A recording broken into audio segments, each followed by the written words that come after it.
नमस्कार। आज हम 10वीं कक्षा की हिंदी विषय की पुस्तक क्षितिज में दिया गया पाठ नेताजी का चश्मा पढ़ेंगे।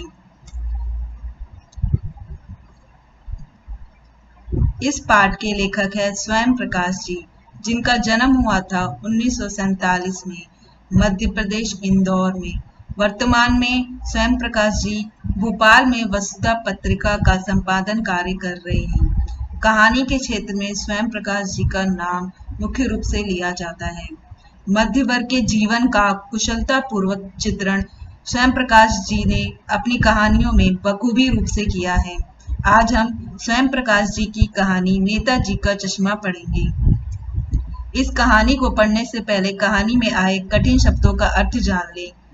पहला शब्द है कस्बा, जिसका अर्थ है छोटा शहर। दूसरा शब्द है लागत, जिसका अर्थ है खर्च। ऊहापोह, क्या करे क्या ना करे की स्थिति।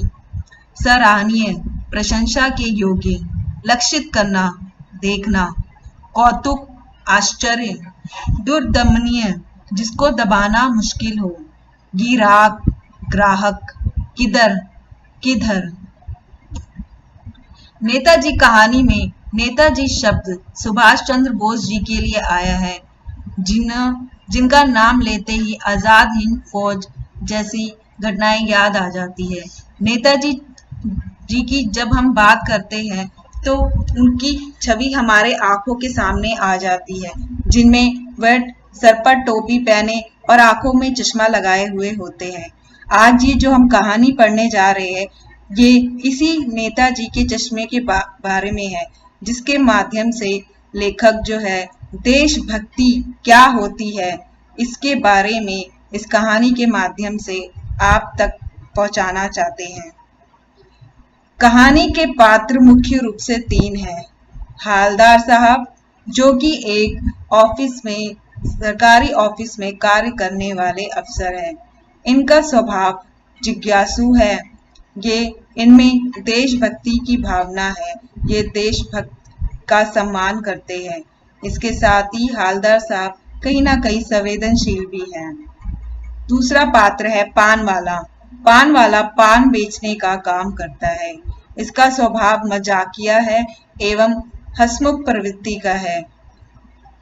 पान वाला कहानी में कहीं ना कहीं उस पान वाले की भावुकता भी दिखाई गई है। कैप्टन पात्र, तीसरा पात्र कैप्टन है, जो मुख्य रूप से कहानी का आधार है, जिसके माध्यम से ही कहानी का संदेश लेखक देने का प्रयास कर रहे हैं। कैप्टन पात्र की चरित्रगत विशेषता या स्वभावगत विशेषता इस प्रकार है। कैप्टन का पात्र ईमानदार है एवं कैप्टन देशभक्त एवं मेहनती स्वभाव का है। आइए कहानी का सार पढ़ते हैं।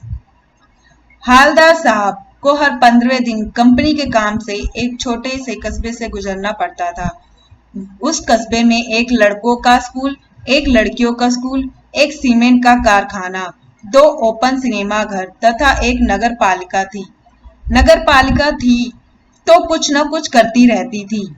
कभी सड़कें पक्की करवाने का काम, तो कभी शौचालय, तो कभी सम्मेलन करवा दिया। एक बार नगर पालिका के एक उत्साही अधिकारी ने मुख्य बाजार के चौराहे पर सुभाष चंद्र बोस की संगमरमर की प्रतिमा लगवा दी।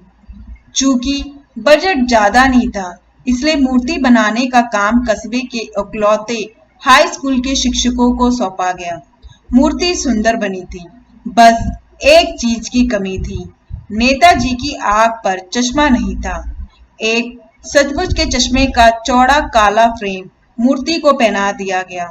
जब हालदार साहब आए तो उन्होंने सोचा, वाह भाई, ये आइडिया ठीक है। मूर्ति पत्थर की पर चश्मा रियल। दूसरी बार जब हालदार साहब आए तो उन्हें मूर्ति पर तार का फ्रेम वाले गोल चश्मा लगा पाया। तीसरी बार फिर उन्होंने नया चश्मा पाया। इस बार वह पान वाले से पूछ बैठे कि नेताजी का चश्मा हरदम बदल कैसे जाता है। पान वाले ने बताया कि ये काम कैप्टन चश्मे वाला करता है। हालदार साहब को समझते देर ना लगी कि बिना चश्मे वाली मूर्ति कैप्टन को खराब लगती होगी, इसलिए अपने उपलब्ध फ्रेम में से एक को वह नेताजी की मूर्ति पर फिट कर देता होगा। जब कोई ग्राहक वैसे ही फ्रेम की मांग करता जैसा मूर्ति पर लगा है, तो वह उसे मूर्ति से उतारकर ग्राहक को दे देता और मूर्ति पर नया फ्रेम लगा देता। चूंकि मूर्ति बनाने वाला मास्टर चश्मा भूल गया। हालदार साहब ने पान वाले से जानने का प्रयास किया कि कैप्टन चश्मे वाला नेताजी का साथी या आजाद हिंद फौज का कोई भूतपूर्व सिपाही तो नहीं। पान वाले ने इस बात को टाल दिया और पान वाले ने हालदार साहब को बताया कि वह लंगड़ा क्या फौज में जाएगा, वह पागल है, इसलिए ऐसा करता है। हालदार साहब को एक देशभक्त का मजाक बनते देखना अच्छा नहीं लगा। कैप्टन को देखकर उन्हें आश्चर्य हुआ, चूंकि वह एक बूढ़ा मरियल लंगड़ा सा आदमी था, जिसके सिर पर गांधी टोपी तथा चश्मा था। उसके एक हाथ में एक छोटी सी संदूकशी और दूसरे में बांस में टंगे ढेरों चश्मे थे। वह उसका वास्तविक नाम जानना चाहते थे, परंतु पान वाले ने इससे ज्यादा बताने से मना कर दिया। 2 साल के भीतर हालदार साहब ने नेताजी की मूर्ति पर कई चश्मे लगते हुए देखे। एक बार जब हालदार साहब कस्बे से गुजरे तो मूर्ति पर कोई चश्मा नहीं था। पूछने पर पता चला कि कैप्टन मर गया। उन्हें बहुत दुख हुआ। 15 दिन बाद कस्बे से गुजरे तो सोचा कि वहां नहीं रुकेंगे, पान भी नहीं खाएंगे, मूर्ति की ओर देखेंगे भी नहीं, परंतु आदत से मजबूर यानी जिज्ञासु प्रवृत्ति के कारण हालदार साहब की नजरें चौराहे पर आते ही आंखें मूर्ति की ओर उठ गई। वह जीप से उतरे और मूर्ति के सामने जाकर खड़े हो गए। मूर्ति की आंखों पर सरकंडे से बना हुआ छोटा सा चश्मा रखा था, जैसा बच्चे बना लेते हैं।